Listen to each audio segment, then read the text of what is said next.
서울 강남구와 서초구 건설 현장에서 집단 감염이 잇따르고 있습니다. 직원들이 숙소 등 같은 공간에 머물면서 전파된 것으로 추정되는데요. 수도권 감염 상황, 현장에 나가 있는 취재기자 연결해서 알아보겠습니다. 황보혜경 기자. 네, 서울 신논현역 공사 현장에 나와 있습니다. 네, 그곳 상황부터 알아볼까요?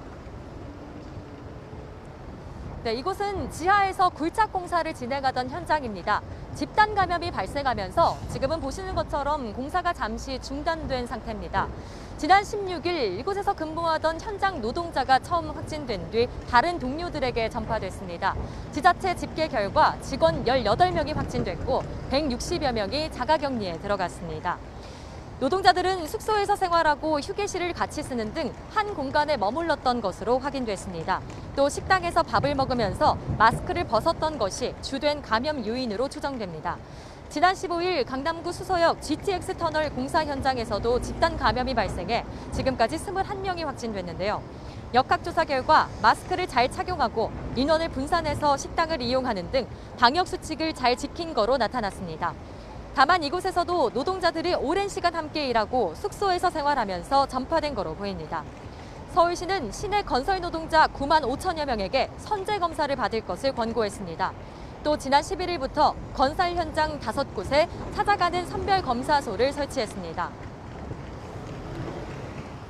네, 그 외에도 곳곳에서 수도권 집단 감염이 잇따르고 있는 상황이죠. 네, 그렇습니다. 우선 수도권에 있는 실내 체육시설과 사우나 등에서 잇따라 집단 감염이 발생하고 있습니다. 경기 성남시에 있는 헬스장에선 종사자가 처음 확진된 뒤 지금까지 80명이 감염됐습니다. 헬스장에서 강도 높은 운동을 하면서 땀이나 침방울이 많이 나온 데다 회원끼리 접촉하며 감염이 전파된 거로 보입니다. 또 고양시에 있는 사우나에서도 이용자가 처음 확진된 이후 22명이 양성 판정을 받았습니다. 수원시 태권도 학원 관련 확진자는 17명으로 늘었고 서울 동작구 실내체육시설에선 11명이 확진됐는데요. 밀폐된 환경에서 여러 명이 운동하면서 접촉이 이뤄져 감염이 전파된 거로 추정됩니다. 방역당국은 개인 간 접촉으로 인한 감염이 늘고 있다며 불필요한 만남은 가능한 한 줄여달라고 당부했습니다.